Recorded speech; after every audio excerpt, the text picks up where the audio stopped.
Here we have the inside of the Caravelair Antares 485. If we firstly come to the main control panels just above the entrance door, we can turn the control panel on just here. And then this control panel is basically just designed to give us information. So up the top here, it's just letting us know we're connected to mains electricity. If I now press this one here, it will give us the voltage of the leisure battery, and if I press again, it's now just letting us know that it's currently under charge. If we were hitched up to a tow vehicle, we could check the voltage of this as well. This one here would be used if we had an onboard water tank, which we do not. When we turn it back off again and put it back into standby, it only turns off this control panel. We do then need to individually turn off all of the lights on their own switches.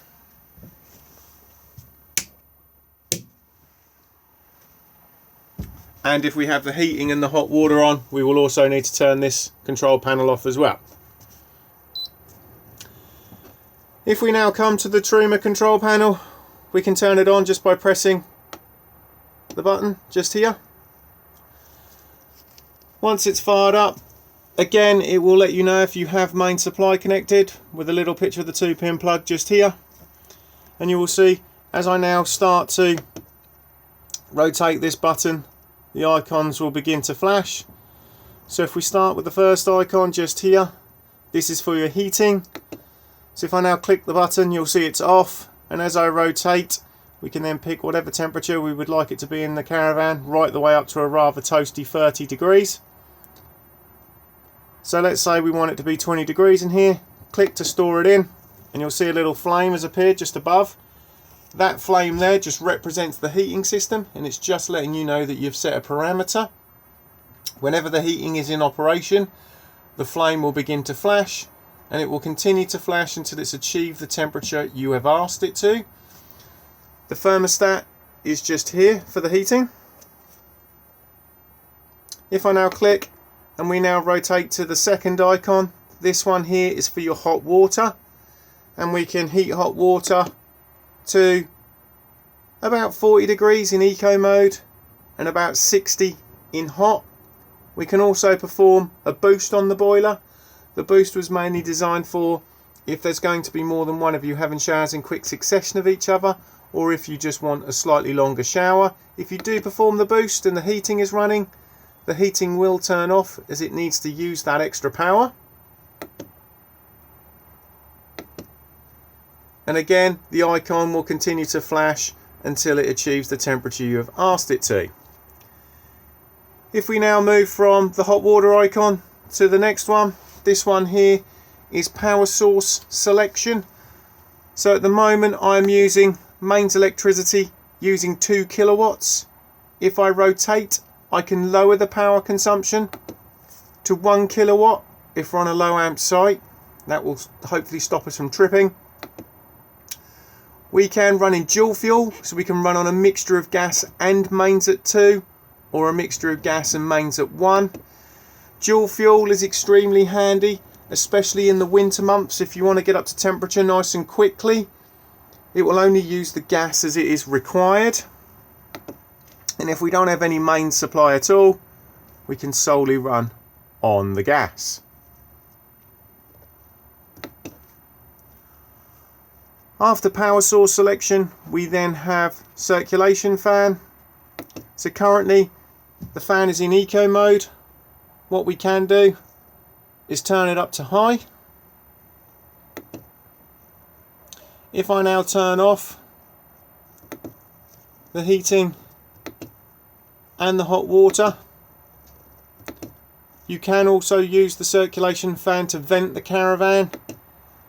So on a warm day, if you just want to circulate the air, you can do so, and it has a fan speed of 1 to 10.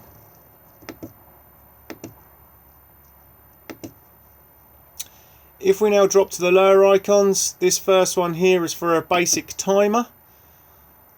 So we can basically pick a start time and then an end time.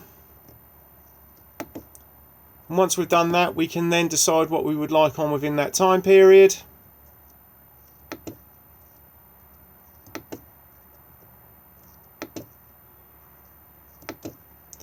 Timer off, timer on. If I now activate the timer icon will then come up in the corner, and then within that time period those settings would then apply. If I now return to it, I can turn it back off, and if I now go back in, we can then re-alter it again.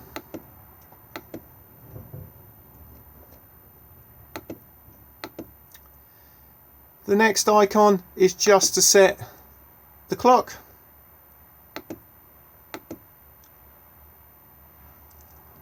And then lastly, we have the settings menu. So in here we have offset for the thermostat down here. If you don't think it's quite correct, you can just slightly adjust it. Temperature, just if you prefer it displayed in Celsius or Fahrenheit. Brightness of the screen.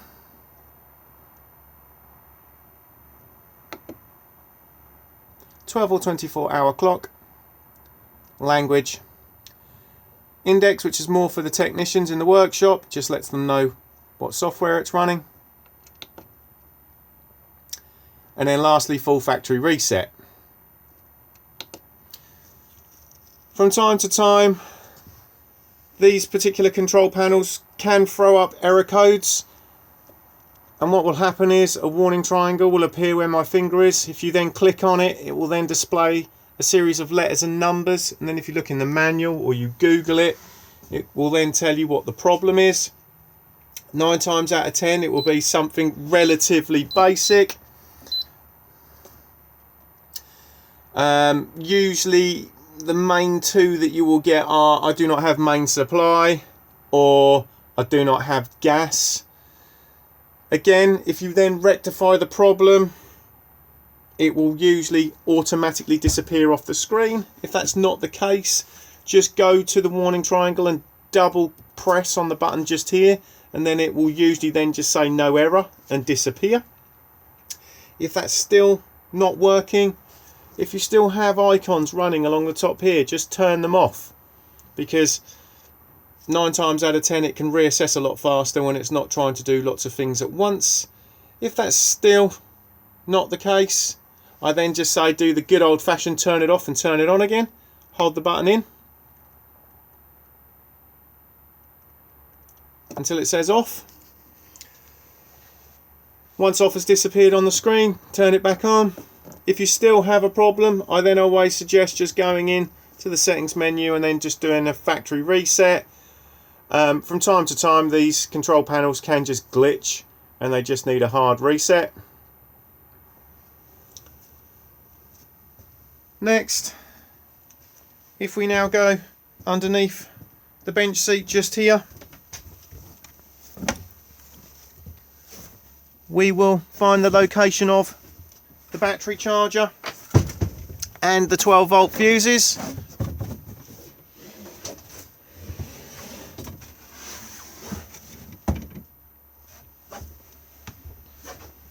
So we have all the charger just here, so just make sure that if you are putting anything underneath here that it's not fully obstructing the vent. And if I now push down on these tabs just here, we can then remove the front and find the 12-volt fuses. So if something is not working on 12 volt, just come and check none of these fuses have blown. They are numbered up and will correspond on the Caravelair handbook. Also in here you'll just find the back of the barbecue point and the external shower.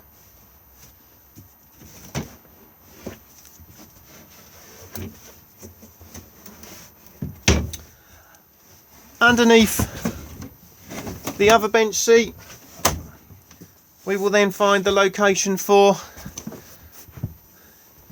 the Truma boiler. So again, if we now just remove the cushions,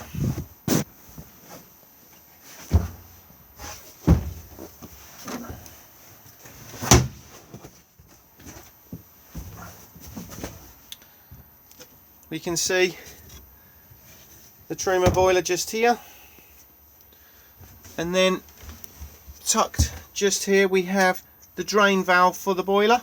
So the boiler needs to be drained really for travel, as it obviously holds 10 litres of water, so that's another 10 kilos to your nose weight. And then secondly, it's always best to have it drained so your water's not going stagnant etc in it when you're not using it, and also it avoids any frost damage. If you did forget to leave water, if you did forget to not drop your water out of the boiler and it does get extremely cold in here, these particular drain valves will automatically open up and drop the water out to avoid any frost damage. If we are manually draining, all we need to do is make sure that we've removed the submersible from the outside, and then twist this blue diamond here, and then a blue button will pop out at the base, like so. To refill, twist and push, and then fill up your aqua roll, drop in your submersible, and then come into the van and open a tap. They'll cough, they'll splutter, leave them open until the water is running freely, and then drop to then fully reprime. If this auto drains, all that will happen is the blue button will just pop out at the bottom and you just need to push it back in to reset it. If it will not stay in, it's just too cold in the caravan and you'll need to turn your heating on to generate some heat to allow it to reset. Another reason why it will not stay in is if you've manually drained it and left it in this position here. You do need to make sure it's like it is now, and it will then reset. Also in here we have the main supply trip switches. So we have the test button just here, and then the main trip, and then we also then have the individual MCBs just here. So again, if something's not working on mains, just make sure you haven't tripped. You will also find wherever there's a gas appliance, there's usually a gas isolation tap. They're all in the on position, and quite frankly they can stay like that. They're more for maintenance than anything else. I always say if you smell gas in the van, go to the source and turn the gas bottle off.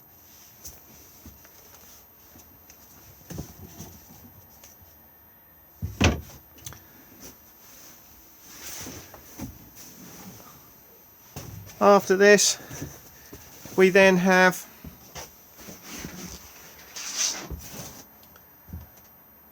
the location of the cooker. So we have the electric hot plate just here, operates here, red light just comes on to let you know it's in operation, and then the rest is gas, and it is just twist whilst pushing in and press the igniter.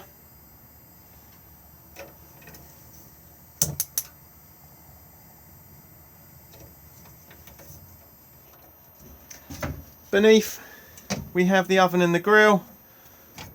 Push into the left for the oven.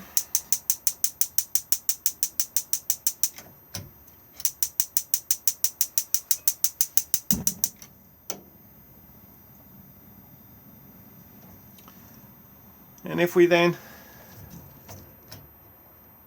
push into the right, we can then fire up the grill.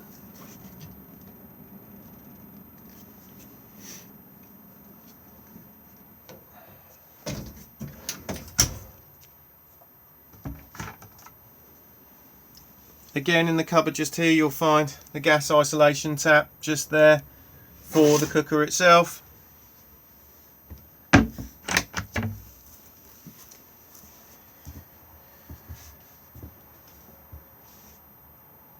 We then have the fridge. It's currently turned off just here. If we now flick it down, We're now running on main supply with the picture of the 2-pin plug. If we don't have main supply, we can run it on gas, and what we then need to do is press this button in here and then this one, and then once it's lit it will drift out of the red into the green.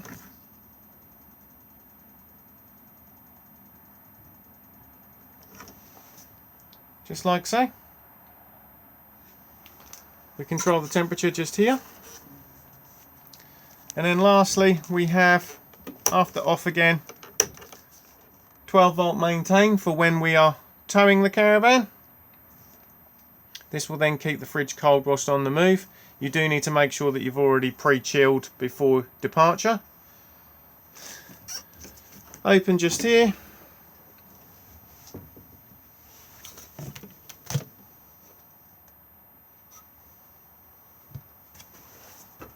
And then we have the travel catch just at the bottom.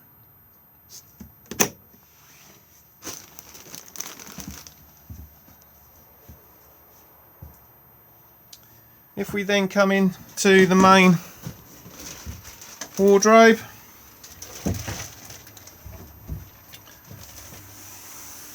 we have the digital amplifier for the television aerial on the roof, on and off just here, and then control the boost on the dial just here. I usually just leave it set to maximum, and then it's just a matter of popping your TV on here, plugging it in, and then plugging in the aerial fly lead point.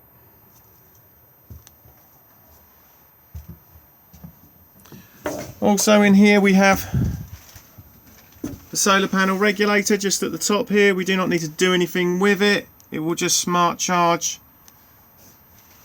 the leisure battery as it's required, and we also have a mains socket just down here.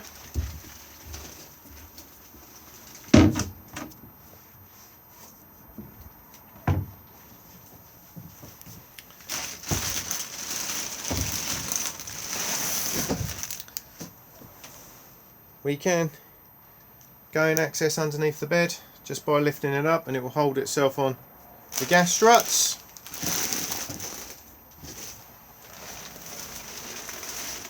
And if we now move into the washroom, we have the basin just here.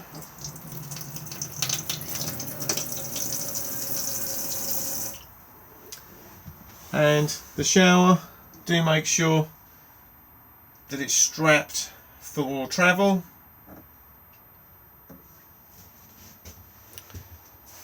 Thetford toilet just here. The bowl does swivel.